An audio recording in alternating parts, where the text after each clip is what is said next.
not in some cases not wanting to speak Spanish or feeling more American, 100%. and then the second or third generation is reconnecting with the culture. I think that's really interesting. I think that that's also just like a privilege for sure, of just like the assimilation of like, there are households that say, no Spanish here because I want you to thrive. And coincidentally, I couldn't speak Spanish in my household because my father just couldn't speak Spanish. But it also is a privilege to be able to grow up in that sort of setting and just have the ability to like learn in both languages instead of your parents just speaking one. Which is difficult. Yeah. Thank you for sharing that. So I heard you love sports. You played football, which is really awesome and interesting. So tell me a little bit about your journey as a student up to this scholarship and going off to boarding school. What kind of student were you, and how did that relate to you getting this scholarship? Yeah, I think it lends itself to sports because I started playing in 5th grade, and I really did feel like I was becoming more of like my strengths and who I was. And I just felt very much myself, like being part of a team, learning new skills, like practicing. And I just started like developing a schedule. Like I'd get up early. As soon as I'd get home, I'd get my homework done because like I wanted to play. And like, it just like lent itself to just like getting my work done fast. Like another part of like, my experience outside of sports is that my parents, although my father ended up getting his GED later in life, and my mother, she was pregnant with me while she was a senior in high school, they put me in Catholic school. And right away, I knew we were different. Like, there are many, because they still are around, there are many Chicago public schools in my neighborhood around my house, and I happened to go to the Catholic school. And the Catholic school was like, even now, like very small attended, like very small classrooms. Like sometimes we'd have like 8 people, 10 people per class. And so just like the attention to us and just like the opportunities and programming like in that space, it was so different. And when you're little, you don't even like know like what's going on. Like, why do I have to wear a uniform? Why don't they? Or why do I have to go to church like twice a week? Or things like that. And I think all of that like really, I guess, made me really focus. So I'm starting to build out a schedule. I'm going to a school where I have like very clear attention from like staff and programming at my Catholic school. And in 4th grade, I remember we were starting student council for the first time ever in our school. And without even like, I didn't give a speech or anything, but people voted for me. That was the first time. People said, you should be our class president. And I just knew that I wanted to do that. Like it was so important to me. It was just such a good feeling for me of just like organizing people. I mean, I'm little, I'm in 4th grade. And so every year after that, I just always was like, how can I help? How can I be a leader? And so when I was in 8th grade, just because obviously the whole school knows me, I was like born and raised with them because I did stay there almost every year. The only year I went to public school was in 3rd grade because they had raised the tuition and my parents couldn't afford it. That's when I was really questioned about how Mexican I was, by the way, because you could imagine just like the differences of just like growing up and then going to Catholic school. You act different without even realizing. So anyhow, I go back, back to 8th grade. My principal said, hey, this scholarship reached out to us and we want you to apply. And so, is it okay if I get into that process? Okay. Absolutely. Yeah. So I apply because I had already been in Catholic school. So I knew, it's weird. It's almost like, why did I have these thoughts at such a young age? I knew I wanted to go to private school. I knew I didn't want to go to public school. Even though I was only in 3rd grade, like the experiences I had, I just felt like I just want to do everything possible to like, just like get a good education. And so I thought, well, the scholarship will lend to that because that way I can get money and go to a private school. So the boarding school process, or the scholarship process rather, you go in and they interview you by yourself. There's like 3 or 4 people. You're like in this room that's like white paint. There's nothing on the walls. And you're just in a chair and there's like a table with people. And they're just like, tell me a little bit about you. And you're just like talking, like, probably how I am now. And then your parents follow you. So then they interview your parents and they want to know, how is she at home? What is she like? And things like that. And so I go through this like 3 different rooms, and then we see the director of the scholarship. And, based off of like comments and the point system, she told my family, we only have so many boarding school scholarships that we offer, and we want her to be one of them. And that was the first time ever that I ever heard about boarding school, even from my parents. Like, they were unfamiliar. So the scholarship had an opportunity to go to De La Salle High School, where there was a fair, and you can talk to all these boarding schools that they have partnerships with. The boarding schools are all over the country. And then, but I'm still applying to go to private school. And I actually took the test, and I guess I did consider, I took the test to go to like Whitney, Jones, those type of schools. I did take the test for that. So I'm taking the test and I'm learning about boarding school, and then I don't get into the private school I want to. I don't get into the top 3 Chicago public schools. And, I will say, like, at that time, like, that's what I wanted. Like, that's what I had worked for. Like, it was just set in my mind that that was going to be my path.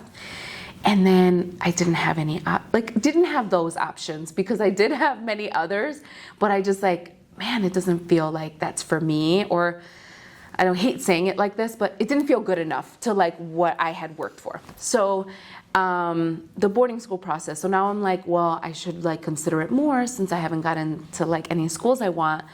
So the boarding school is interesting, because then it's sort of like a lottery. So, if you're a director of your boarding school, you're only going to interview X amount of students. You don't get to interview all of us. And so you show up one day and they give you a list of who has chosen you to interview you. I mean, the pressure was like on, like, and I like loved the challenge because I was super competitive, but it was just like, it's tough when you're 12, 13 years old and you're like looking at this list like, what's my value? Like, am I valued enough? Are people going to give me a chance? Oh, it makes me emotional thinking about it. So then I'm just like interviewing with all these schools. And then there was 2 schools in California, like literally the state of California, that were considering me. So those were one of my last 2 offers. And then one school flew my mom and I out to actually go and visit. I got to stay on campus. And, I think a part of me was just like, wow, like, this is an amazing experience. Like, I want to do it. I think this is going to be hard, like, but I want to try it. And I ended up getting the scholarship, and I ended up going to a place. It's called Pebble Beach, California. It's a very elite place. And, golf courses, a lot of like retirees in this area. And my school was literally in a forest. So you could imagine, like, growing up like in a city like Chicago on the southwest side, everyone is just pretty much like me. We're all very, very much the same. And I just start getting on a plane like every few months to come back and forth, just like if I was going to a university. And I'll stop there. Sorry, I feel like I'm talking a lot. So. No, I mean, that's what you're here for. Absolutely. Yeah, I'm interested to learn a little bit more about your experience at boarding school and kind of living in between those 2 worlds. How do you feel like that shaped you as a person during those really critical like high school years? Yeah, I will say this. When I had gotten there, I remember like I had like my basketball. I actually used to like shave my head and get graphics like in the back of my head, and just did things that I felt like were pretty normal, like growing up, like where I grew up, and even just like the way I dressed or the way I talked. And then I just like realized that like nobody else was like me. And you know, it was important for me to like fit in, and I just had like this mentality of like being the best. And that's what gets really difficult about like people seemingly like choosing you, and it's like you're grateful and there's like an opportunity, but there's this like underlying like pressure constantly of like, you know, having to figure out of like what makes people happy instead of figuring out what makes you happy. I think that was really hard for me like once I was a junior and senior. So my freshman, sophomore year, I was willing to do all of that. And, you know, so that's part of sort of like the cultural, societal stuff I was dealing with. On the other end of it, I was always doing really well in school. And I would like to think that I was challenged because I was going to a Catholic school and, you know, they dedicated more time with students. But I remember I had gotten like my first, I know it's like not like melodramatic, but like my first C. Like I did really bad on this test. It was like a world history. It was definitely a history class. I don't know if it was world history or what we were studying, but I had done really bad. And I just thought like, whoa, like that's never happened to me. I would usually just show up and I would just like be good. And that was hard because I was like, oh my God, like I have to just work in a different way, learn in a different way. And then really like everyone around me, you know, so this school in particular is, now it's probably more, but at that time it was $50,000 to $55,000 to attend per student. So it was like you were going to a university. And so, and then there were like families there. There were like multiple like brothers and sisters all at one time. And so like you think about like the trips that they go on and the things that they've seen, the education that their parents already had and the jobs that they had. I mean, we're talking about people that like really own some stuff, you know? And so that was weird for me because like going back home, I was like seemingly becoming this new person, and then back to like how I was like being questioned about like being like Latina, I'm Hispanic enough. It was like, you're not down enough. Like you talk different, you dress different. Like you think you're better than us. Like I remember a lot of people telling me that when I was a little bit older, like maybe going into my junior year, because I think like all of us are like kind of just like figuring out like who we are, you know, after a couple years in high school. And so I really struggled with that. And, you know, going back to like the boarding school setting, I was in student council every year. And I'll talk about this story because I think that this was like a really like self-defining moment for me as well. That I worked so hard, like was part of all these groups, did sports all year round, student council every year. And I was going to run for student body president my senior year. And everybody kind of knew that I was going to be that because I had just done it, right? Well, and it was going to be myself and another scholarship recipient, actually happened to be one of my best friends. She's from Chicago as well, got the scholarship with me. She's African American. And so I would like be the president, she would be VP. Like, and we would do like almost everything together. So we were going to be student body president and VP. And then there were two boys, Caucasian boys, that wanted to run against us.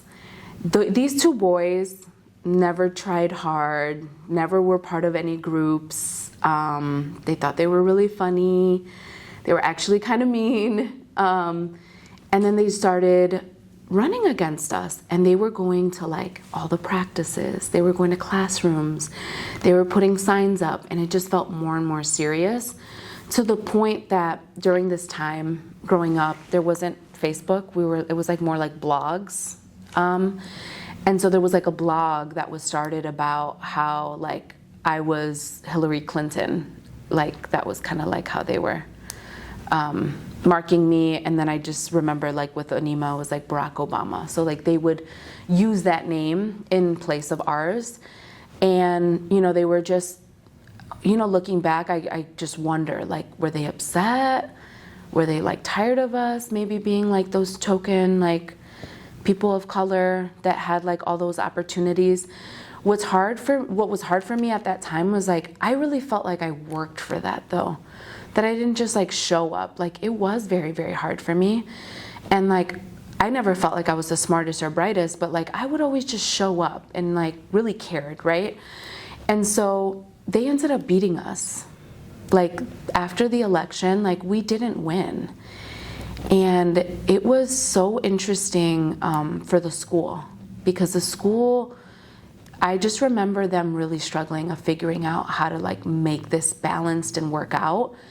So what ended up happening with me is that they said, like literally the directors of the school were like, you know, we are so sorry and we would like to offer you.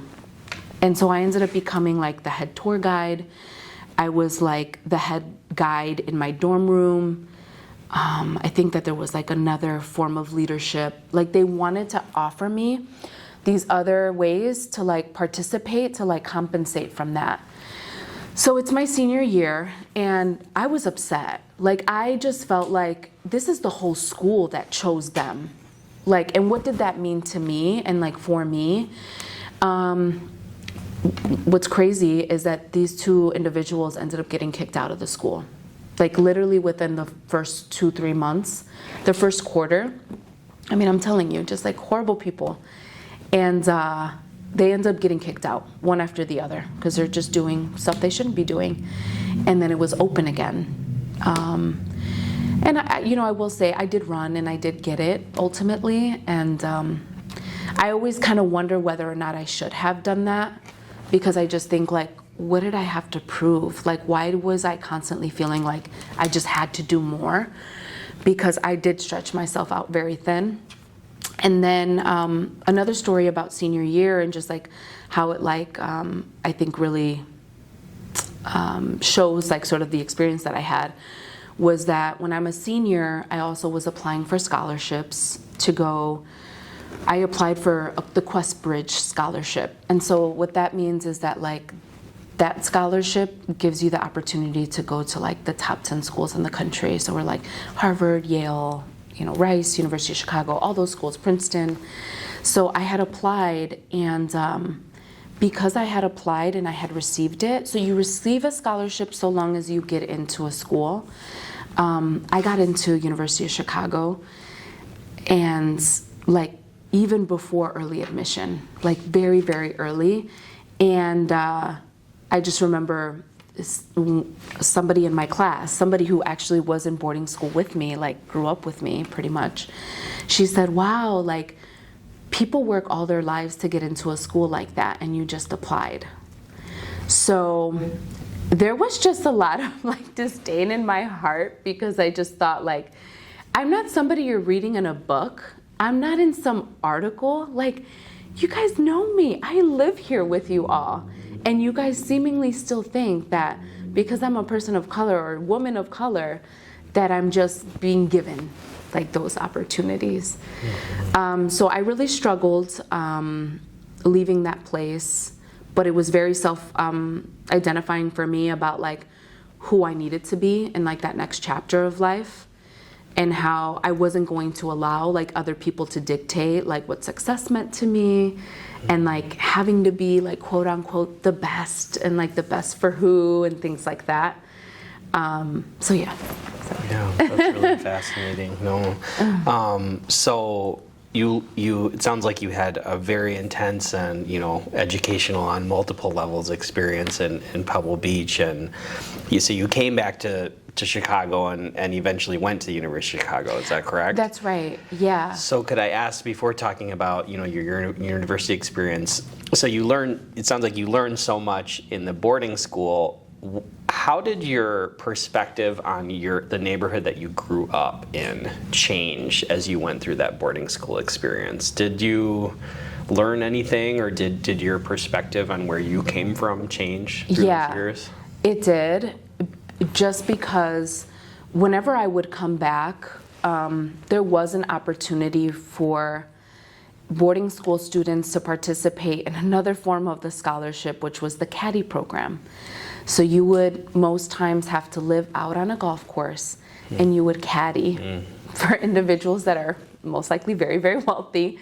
And if you do enough hours and work for the caddy program, then you can get a scholarship.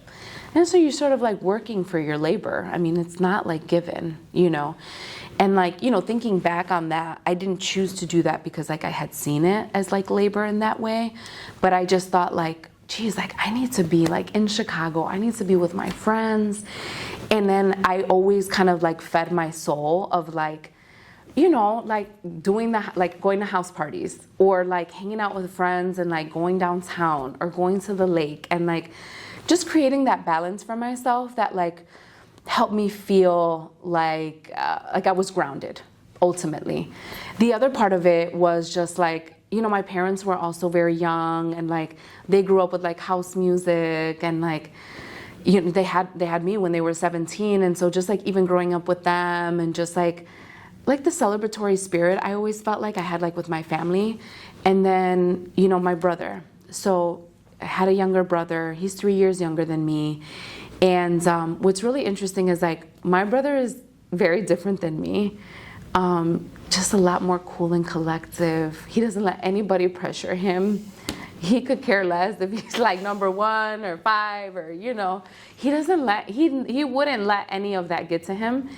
And he was just super cool. Like, I'm telling you, like, he just had like this swag about him, like effortless. Like, he always knew like the best songs. And like people loved like the way he dressed. Like, what I loved about my brother was like, you know, talking about like really growing up in the hood, like he just like, he loved it and he just like didn't want to change. And that was him. And just like being very unapologetic about that. Even like to the lengths of like, you know, getting my mom and my grandma upset most times. But I just love that about him. And I think that he also like, I just think like, I just want to be around him. Like, he's just so cool, you know, like even though he was younger than me, like what I love about him is like, he took care of me. Like he was like so kind. And like, you know, aside from him like being, thank you, just like so cool, like he also like was very, very loving and like unapologetic about that because he would like love on my mom and like love on my grandma. And he used to like always like put his arm around me or like hold my hand, you know. So I always just like, even though he was younger than me, like he had a very, very like just wise spirit, not just like necessarily an old soul, but he just carried himself in a very different way that felt like maybe the same age, not necessarily like older, but like just very much like aligned with me. So like talk about just like keeping me grounded, like just having a relationship with him and a tie with him. And, you know, what was like really hard, he never let it get in the way. I remember there was like one time where my mom was just like, you know, you're not doing well in school and, you know, you keep getting into trouble and he's just like, I heard him when I was in my room. He's like, you know, I'm not Julia. And that kind of broke my heart when I heard that because like, I didn't want him to ever feel that, like feel less than, you know, because I think that like he always like gave our family like sort of like the comic relief that we needed and just like, you know, just like really good energy and good vibes.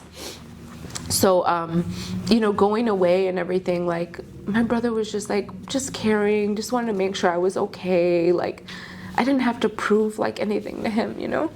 Yeah. And I just like just felt very loved by him. And, you know, so yeah, boarding school like really changed my life. And like, even though it's like hard, like I can't regret it because like I was 18 years old and I just knew that I wanted to be in my community. Like at any cost, at all costs, like I didn't want anybody to take that away from me anymore. Mm-hmm. And so like, you know, being in a space where it's like, you know, people are so wealthy and just have so many things and it's like, how would you not want that growing up? And then when you don't have it, you start like feeling like some resentment towards your family, and then you think like this isn't good enough, and you have to like fight that, you know. And so like when I'm 18, I just knew like I wanted to do community work. Like it didn't matter the salary, you know. It didn't then, and I like to say it doesn't matter now, but things are very expensive. So it does matter. I always felt like I just really wanted to be down for the cause, like at any cost.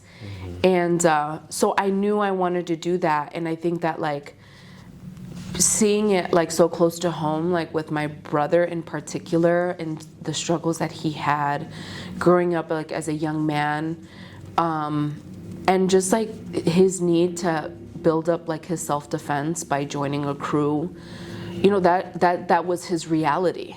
He's not a bad kid. He didn't want to just be out there to be out there. Like it mattered who you were aligned with so you can get home safe. Like that's just how it happened. And so he was like definitely within this like culture and group of people. And in my heart, like I just felt like I want like good things here. Like people shouldn't have to leave so far away.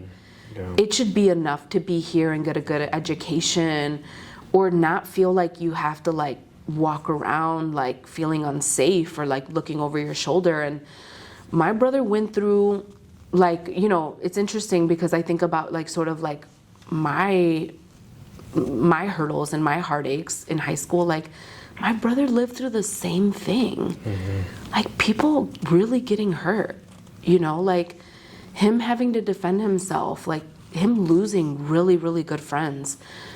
I mean, when he was like 13, 14 years old, he started losing friends, you know? And so I just, it's so wild to me. Like I'm actually like now being reflective about that, about like such different struggles, you know? And I know I speak from like a place of privilege on that. So I knew I wanted to do the work.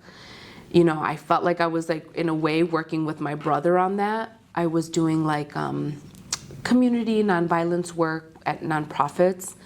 So I had initially started because I was at U of C, and then I was just doing like part-time. And what was really hard is because I had left for so long, and like let me like also mention this. I had never visited University of Chicago before getting in or applying. I didn't even know where it was. I'm like, honestly, I was like Hyde Park. I had never been there before, but it was super close. It was like 15 minutes down, you know, from like just going down 55th Street. You can get back to my house. And I just remember like, I'm gonna get on the train. I'm gonna be back in the Southwest side. So I had like my first opportunity in Little Village at Latinos Progresando. Had like the best like supervisor, mentor. I just remember like he would just be like, okay, try it. Like you have this idea, just do it. And I was just like, oh my God, like he's just really like giving us all the confidence in the world. And then I ended up getting like another opportunity at Instituto del Progreso Latino, which is in Little Village, Pilsen border. And then like my second year working there, I ended up getting like a supervisor position.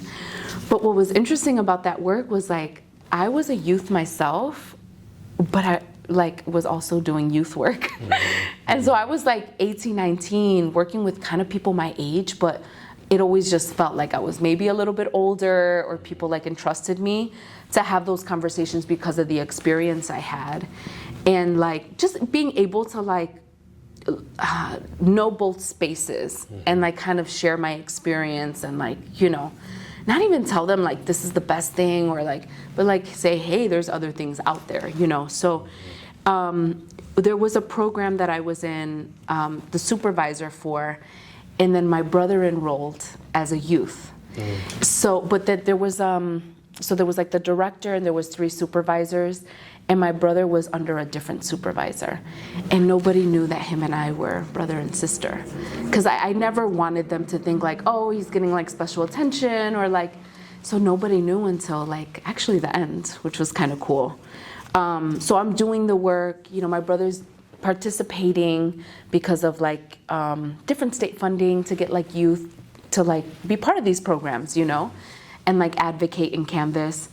And I'm doing all this work, and then there had gotten a point, I can't lie, like, it was around the time, like, my brother had passed away. It was, like, around when I was 22, 23, where I started finding myself, like, a lot of the Hispanic Latinos that were, like, getting an education, everybody was doing social work, like, all of us. And I was battling with that because it's like, man, we're just, like, we got it hard, and we're still willing to just give everything that we have for, like, little to no money. And so I had gotten to, like, I think a certain point in my life where I was just like, maybe I should just, like, try maybe a different realm of work, or, like, I was interested in doing that. And then, there was this day, it was April of 2014, and I was actually talking to my brother. And we were just, like, talking about this, like, summer festival that was coming up via text. We were texting, and I was at work, and he had called me, and I didn't answer the phone because I was, like, literally at my desk, and ended up leaving my job and, like, went home. And I just remember, like, I saw this meme. I always, like, think about this meme, and I sent him a meme. We would text, like, almost every day, like, really, like, about sports, but we would text every day. And he never texted me back, like, never texted me back. And then I went to bed that night, and then my father called me, it was like 2 or 3 o'clock in the morning, and I just, like, hear my mom, like, bawling, like, insufferably. And you just, like, feel it. Like, they don't even have to say anything. You just, like, know, right?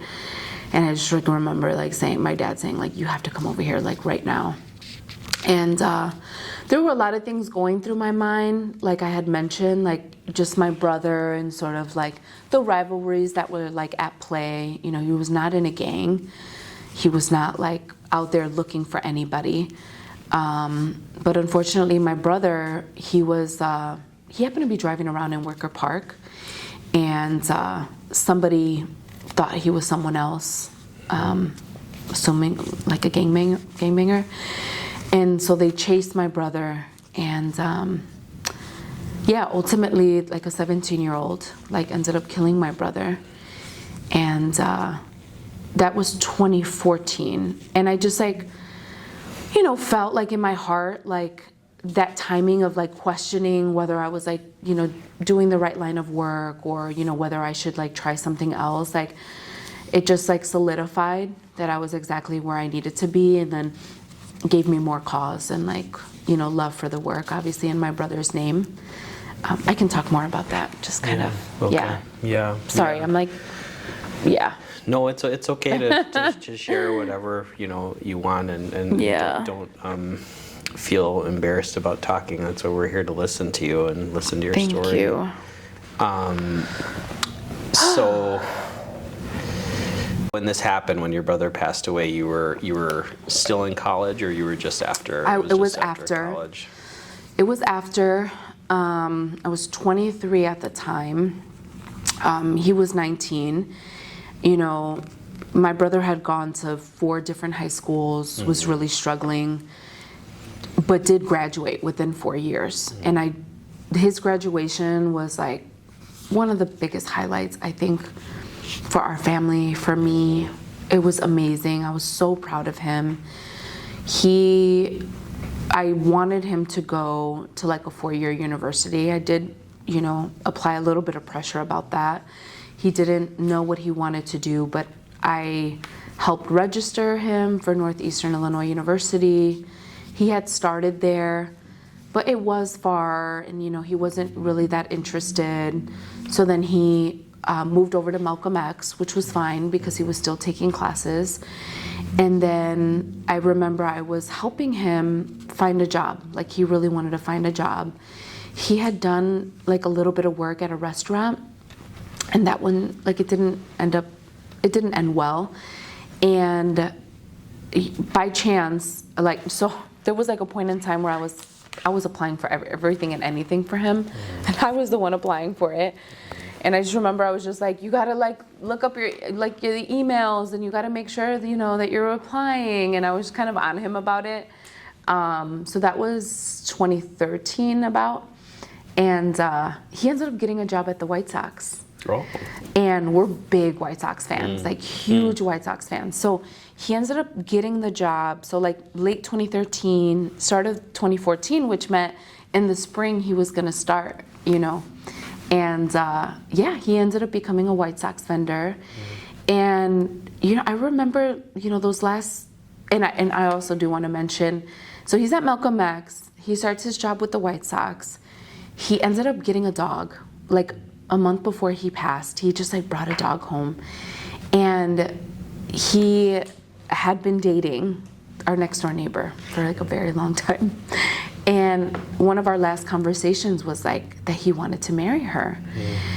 Even he was 19, he had lived like such like a hard life, like really full life, like everything that he had been through and had done. And he just at that point, and it's like weird to think because he was still a kid, but we put so much pressure, especially like of like boys of color, of like having it all figured out so fast. And he told me that he wanted to marry her, and I think he was like really at a point in his life where he wanted that shift, and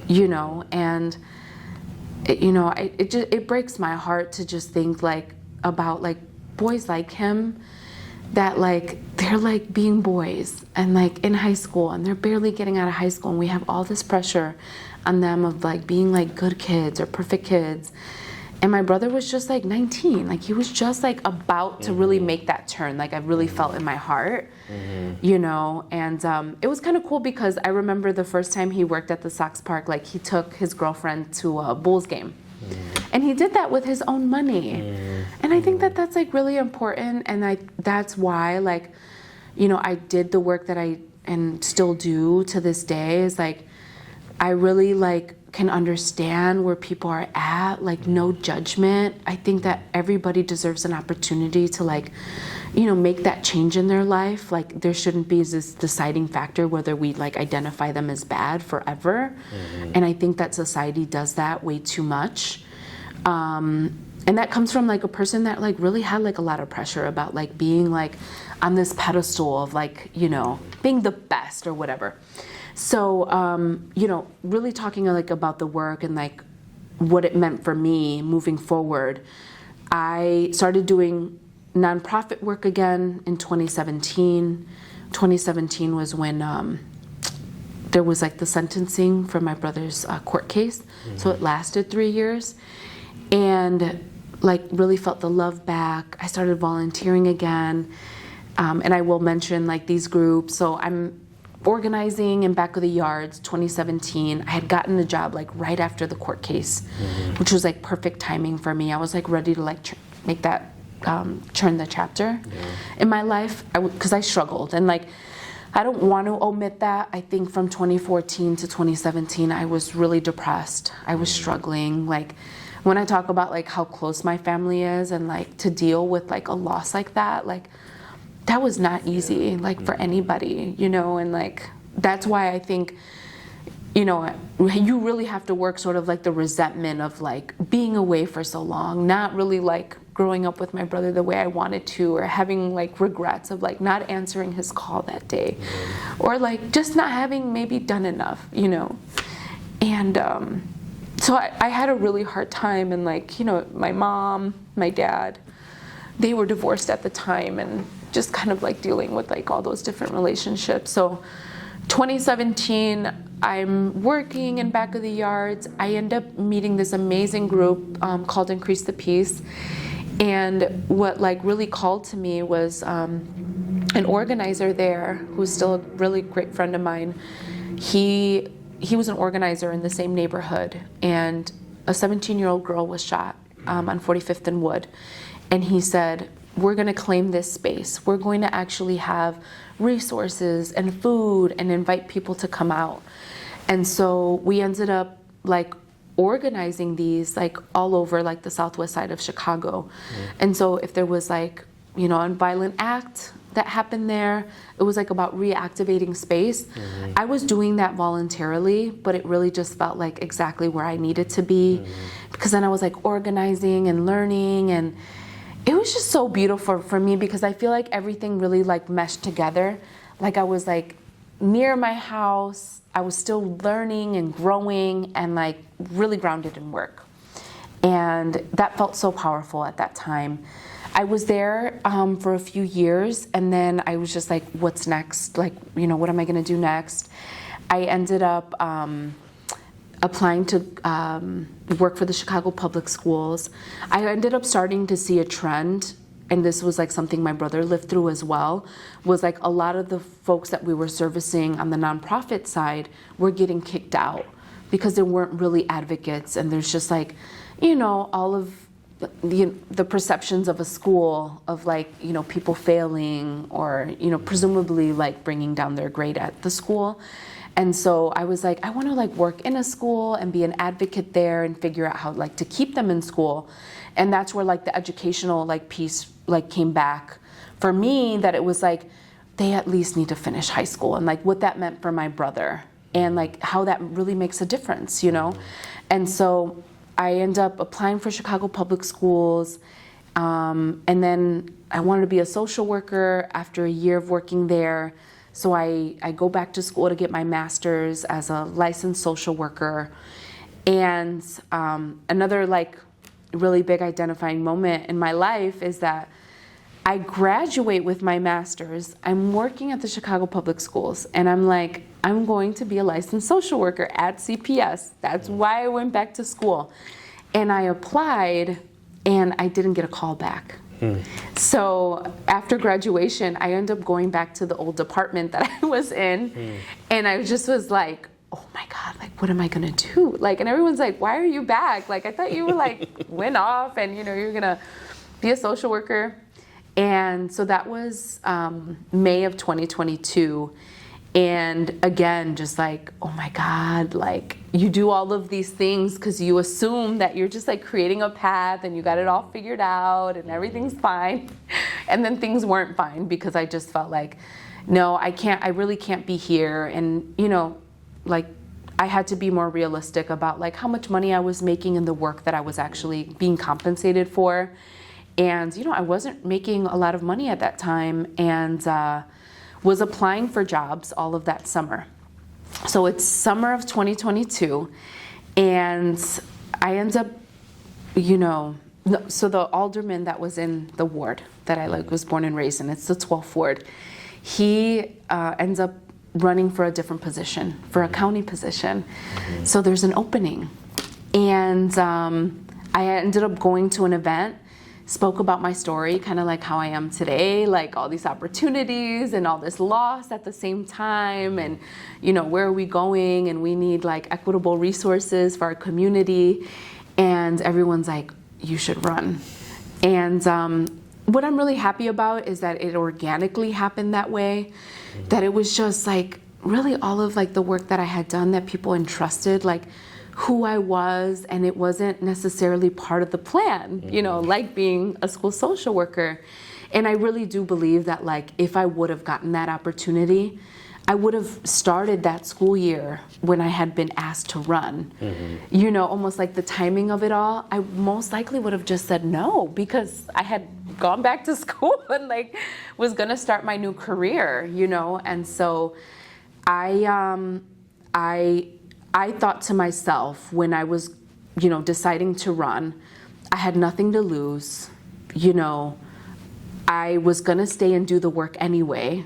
I wasn't gonna leave my community, so why not just try? And like little did I know, like month by month, week by week, it was crazy. It almost was like, oh my God, I think we're gonna win. And we were up like against really big odds. Like the person that I ran against ultimately, things were handed to her. It was hers to lose. And we just built up like such beautiful momentum. Left my job again, door knocking every day, like having to raise money. And I've always been in a way civically engaged, or like at protest or organizing or talking a little bit about policy, but I would have never imagined it like this, like actually being an elected official. So most times it's hard. I just usually just say I'm Julia, and I gotta have to do better about just like owning, my title and like what that really means and represents. So yeah, and so you've grown up in this community. You've got multiple generations of your family there. You've seen it from all these different perspectives, and now you're seeing it from the perspective of an alder person. How is that different, and kind of what more have you learned about your community from being in the role you're in now? It is so different. Oh my goodness. So, I'm very much like a direct service. I like really walking through processes with people, sort of like maybe even case management and like what that looks like and like the follow through of it. As an elected, you don't really get the opportunity to do that, right? Because you have a team that is supposed to like fulfill the work and the tasks. And really like being a representative is like, you're talking about all sorts of subject matters, over really, really big issues in one of like the biggest cities in the country. And so you feel a really heavy burden every day, to be honest. And it's actually like those moments that I have like one-on-one with people that I think fuel me, like really my heart and my soul to the work. So I do need to incorporate that more of like having the opportunity of just talking to people about like their everyday experience, because what's been more difficult on like the macro level and the policy level is just like the relationships in that space are definitely more transactional, obviously very political, but like when I say things are politicized, it means like things are very agenda based, or not necessarily considerate of like what's the best thing to do, but like what's the right move for the media, or what's the right move for my career. And so that's when I mean like things tend to get politicized. And I think that that's been like a difficult space for me, because that's not how I lead. But I also know that it's important for me to have like a seat at the table to, share my perspective and my voice on things, because most often that's not the case. And so I'm hoping that I can create little ripples at a time and like little influence, to maybe even just some of my colleagues, or some of the things that like we can actually get done as a council. And so starting off, I will say, I humbly took the opportunity and the position, but now I just feel like there's just too much on the line, and I want to live in that power while also being humble. And I like those two things should exist, and I want them to exist. It's just difficult because you don't see a lot of people, unfortunately, doing that. And so you feel like a little alone sometimes, like, through this journey. The other part of it is just like the media and even just like perceptions of what's going on. And like being an elected official, and like most times people are coming to you because they're already upset about something. And so like those type of encounters I haven't been so used to. Like I'm not necessarily like the target of like a frustration, because that's not who I want to be to people. So it's like really about like hearing what that frustration is, not taking it personally, and then like figuring out like long-term solutions, instead of like, our sole reliance of like ticketing or, over policing. And I think that we do that a lot in like all different type of subject matters, not necessarily just like crime and safety, like on the ground. And so, I'll give you like an example. I have many street vendors in my area, and, businesses may want them moved. And I struggle with that a lot, because, a lot of us are like coming from the same place. But, there are laws and ordinances that, we have to abide by. And like, there are taxes that certain people are paying to have a storefront instead of somebody, selling outside. And, trying to balance and like leave room for people to be just like compassionate about like each other's struggles, right? Like the business owner's paying these heavy taxes. That's hard. That's really hard. And the other person doesn't have enough to maybe get there, right? But it's hard all in the same. And, you know, right now I think that we're just like, oh, well, the police will show up, we'll ticket them, they'll move, and that will just be enough. But it's just like, street vendors is part of our culture. Like that's not going away. So it's like, how are we changing the laws to allow more people to get permits, to give people a better pathway to, storefront or not, like be able to just make a living the way that they know how, you know? And so I'm grateful for that. So instead of feeling like frustrated or like, oh, people are mad at me or this is hard, it's like, okay, now what are we gonna do about it? And actually having like this opportunity to have true influence, like that gets me excited. And so I feel like I'm coming around to the idea of like the positive influence I can have with power and not it just seemingly being like a negative thing, you know, so. Yeah, I think that's a really great perspective on having power. I mean, that makes a lot of sense to me. So we're at about an hour. I have a couple more questions, and then I'm going to, give you time, of course, to add anything else you want at the end of the interview. So, talking about your work on the council, do you think you could talk a little bit about how you see, you talked about some of the challenges, using your power to affect, to create solutions for, complicated problems. Could you talk a little bit about where you see the current state of the city or of your neighborhood? Like, what are some of the major challenges that you're facing, and then what do you kind of hope for the future? Yeah. So I think the city at large, I was so happy, not just winning, because I mean that was like a really amazing moment for myself as an individual, but I was so grateful to have won with like the most progressive mayor that we have ever had and the most progressive council, because there was such a big shift.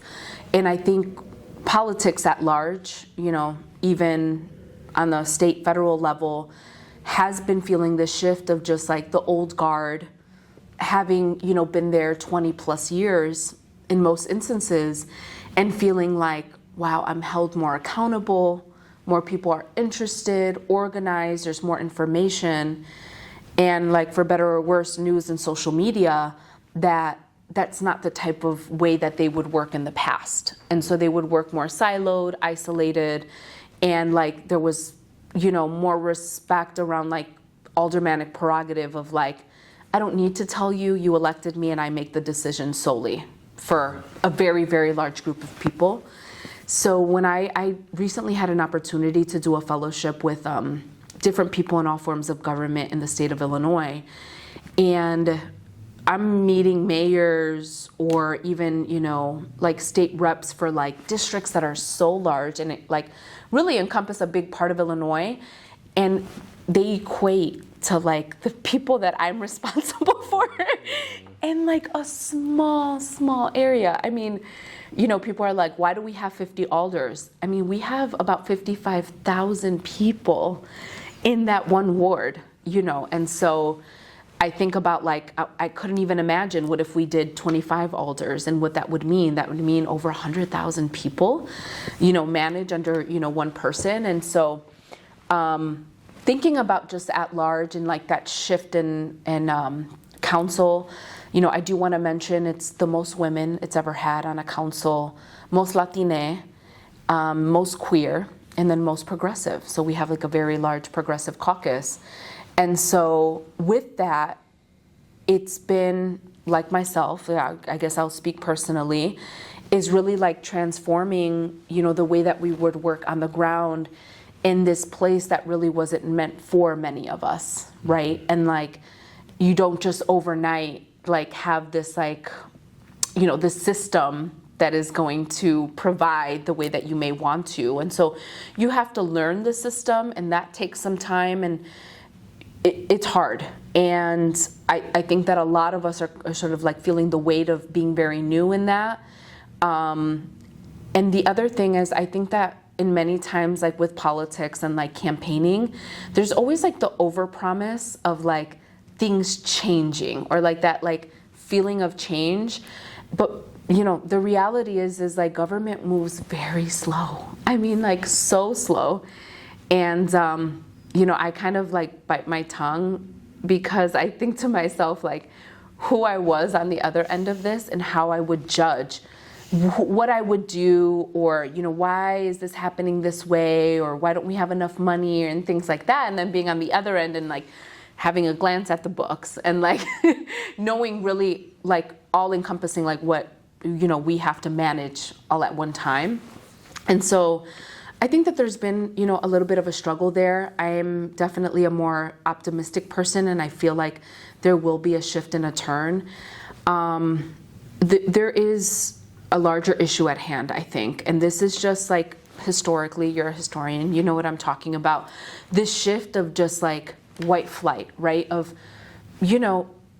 people of color coming and migrating for work. I mean, you think about like the houses that are built in my community, they were to go to the stockyards. Like I have manufacturing districts there because I actually host the geographical center of the city. What does that mean? That means just really commerce and like how we're like putting out our goods. And so we bring all of these people who are poor, don't know English well, don't have, the education, and that wasn't so long ago. I mean, you think about it, that was maybe even just one generation ago. So you think about like the 60s and 70s and like people moving out of the city, but now you're feeling the shift, like people want to be in the city. And now there's like this like enamored feeling of culture and murals and like tastes of different people's foods and like that appreciation shift. And so, I don't have in Pilsen as part of my neighborhood, but you kind of like see like so many different people moving there, different type of industry. Like we're seeing more tech. Like we're not seeing like the manufacturing that we were seeing, a generation ago. And so when you see Google moving in to the West Loop and you have Fulton Market, and so there isn't enough housing stock for people who are now coming, and they're pushing people out. And, taxes are very, very high. And there's a really big struggle for me of like, how are we, and even with AI, like I want to mention that, is like, how are we as like a people that like are maybe, first, second generation in this area, barely getting a footing, still maybe not even to the best of like the educational level, or, some people still don't have internet or not tech savvy or don't have, a lot of my constituents don't have emails. They come in person. How are we being competitive when Google is like just down the way, and all those people who work for Google are going to be living in our neighborhood, and that's just not to call out Google, but like other companies like it. And so there's definitely an imbalance, and there's like a shift westward for people to just like based off of affordability. And I sort of question like, what does that mean moving westward, and like where are the jobs going to be and what type of jobs? And as all of that is happening, of just like a shift of people wanting to come to the city again, and buying up land and property, we have more migrants coming on a like international level, influencing sort of like that impact. And so I really worry about them, and that's why I will say like I know we don't have a lot of time, but when Chicago was faced with like the busing of people and we had to find space for them, that's why I was so readily to take that on, because I know at the very minimum we should provide somebody with food and a place to stay, because I think that at its core prevents crime and prevents vulnerability from any other sort of like abuse on a person. And so I worry about just like those basic necessities and whether we can meet that for people.